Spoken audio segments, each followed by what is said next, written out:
Thanks for staying with us here on The Real Story. May 5th was National Missing and Murdered Indigenous Persons Awareness Day, an annual recognition of those who have been lost and are still missing. Homicide is the third leading cause of death among Indigenous women ages 10 to 24. Joining me now are two leaders from Connecticut's Mohegan tribe, Tribal Council Vice Chairwoman Sarah Harris and Council of Elders Chairwoman Beth Regan. Beth, Sarah, thank you both so much for being here. Thank you. Happy to be here. So just quickly starting off, in your words, for those who don't know, who may not have heard about this annual day, what would you explain to them about what this day means and what it's all about? Well, in 2013, a woman named Hannah Harris went missing. She was Northern Cheyenne.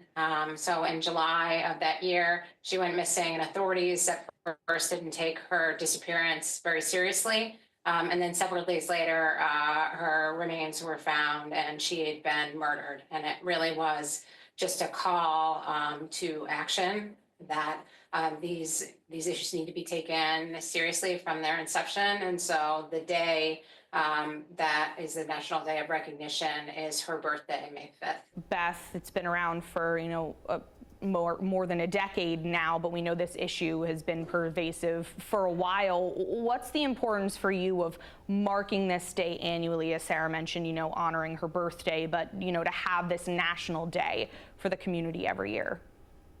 I think to raise awareness, this kind of trauma within tribal nations historically has been for hundreds and hundreds of years. And so now in this modern era, for us to be able to recognize this and try to break that cycle of trauma by helping us heal together is important for all of us. And it brings us to that fact that this is not new, but perhaps newly recognized by people that haven't been aware of it. So I think raising awareness is the key. Right. I mean, it really has its roots in colonialism. Yes. And the ongoing sort of erasure of Native sovereignty, and that historical and generational trauma, leads to worse outcomes when it comes to domestic violence and physical violence, both within our communities and between non-natives and natives in our community. Yeah, absolutely. And I want to bring up some statistics here. Indigenous women are 12 times more likely to be murdered or go missing than other women, 16 times more likely to be killed or to disappear than white women. And here in Connecticut, Native Americans represent only about half of 1% of the population, but 83% were victims of crime in 2022, 3 years ago. I mean, those are pretty staggering statistics. I know last year at the state capitol for recognition of this day, it was mentioned that for being such a small part of Connecticut's state population, so many people are impacted by this. What does that mean to both of you? I think it's a great opportunity, once again, not only to raise awareness, but it brings us together as community.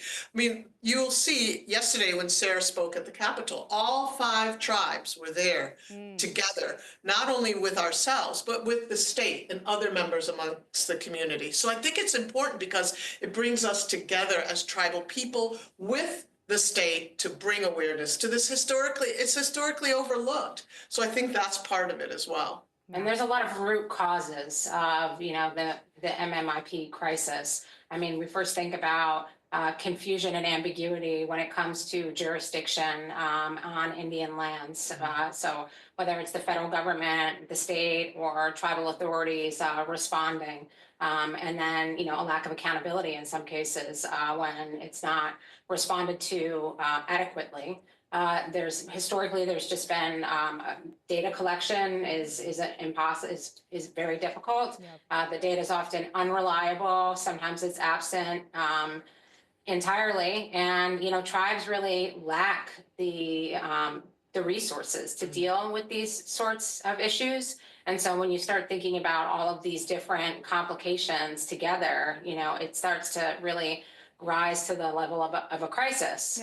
Because if you don't have the data, you're not able to justify the funding. And if you don't have the funding, you can't get the data. And, then you're working with, not enough resources to respond to the level of the crisis. Absolutely. It's definitely a cycle there. And when you mention some of those root causes, beyond recognition, what are some of the ways or points or structures that you think this can be addressed with action? You mentioned data collection. I know there has been work to try and make that easier, but as you mentioned, it's on a state and sometimes even a county and a town level, and there is some confusion there. Is there anything in either of your opinions that you think can be done, here in Connecticut to help quell this?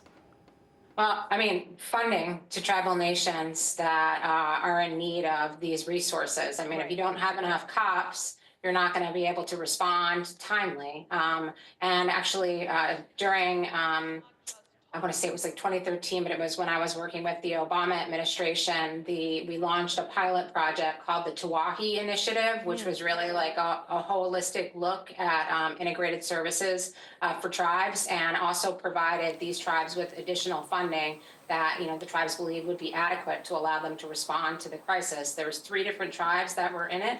And after the first year, all 3 saw something to the order of like a 20-something% reduction in violent crimes. And then by year 3, it was something, upwards of 50%. And so I think, federal funding for tribes, especially very rural tribes that, may also, not have resources, is really, it's proven that can make, a huge difference. Which is a passion of many of the people in our tribe that get behind this cause, many of the women and men in our tribe that want to try to raise funds for the tribes or organizations that support these tribes. We even have a tribal artist who has created fabulous art. It's still on display, multimedia art at the Capitol as we speak. And as you look at some of the titles of her work, it's Nancy Schultz. She happens to be the daughter of one of our late Sagamores, which makes it even nicer. One of her art pieces was called The Grandmothers, to show that we have to watch over all the generations. One was called That Which Is Left Behind. And I think that's what we forget, that historical trauma, the families, the communities, how cyclical that is, the generational. Remember, honor, teach. These are pieces of art that show the stories. Rise up.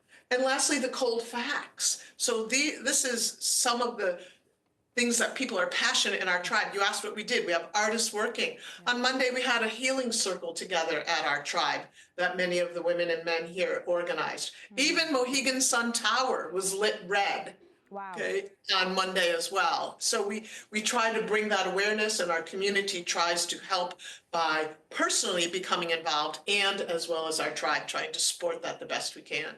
Absolutely, a lot of different initiatives there. When it comes to the funding, and Sarah, you talked about that federal funding, we're at a point when multiple groups across the country, but speaking specifically about Connecticut, multiple groups in different areas, whether it be nonprofits, healthcare, victims advocates, have seen federal funding cut from the current administration, and we're moving through a state budget cycle here in the state legislature. Have you had any conversations with state lawmakers about possible ways to get some state funding into the budget to backfill with lack of federal funding and seeing federal funding cut from other programs? I think at this point, tribes are mostly just focused on trying to appeal to the federal government to restore funding and making the case for, both state and not-for-profits. State and not-for-profits also offer services to our tribes and for, tribal budgets. There's been, for instance, I think something to the order of $11 billion in grants from the Department of Health and Human Services that have been slashed. And that's even before you get into, the proposed budget for the federal proposed budget for this year. And so, that $11 billion went to things like substance abuse treatment, domestic violence abuse treatment and prevention. and, behavioral health services. And, those are all vital. Bureau of Indian Affairs budget proposal this year would make a 20% cut to law enforcement funding. And then all of the other agencies that provide services to tribes, across the board are just seeing, these cuts. And, the proposed BIA cut, the justification put forth for the cut was to streamline and reduce redundancies. I mean, that's not streamlining, that's abandoning trust and treaty responsibilities. To your point, Sarah, our chief mentioned the other day that some of our sister tribes out west have less law enforcement now than they did a century ago with more issues. So Sarah's point just illustrated that. Yeah, and quickly in our last minute and a half here, what do you hope people take away from this day, from this week?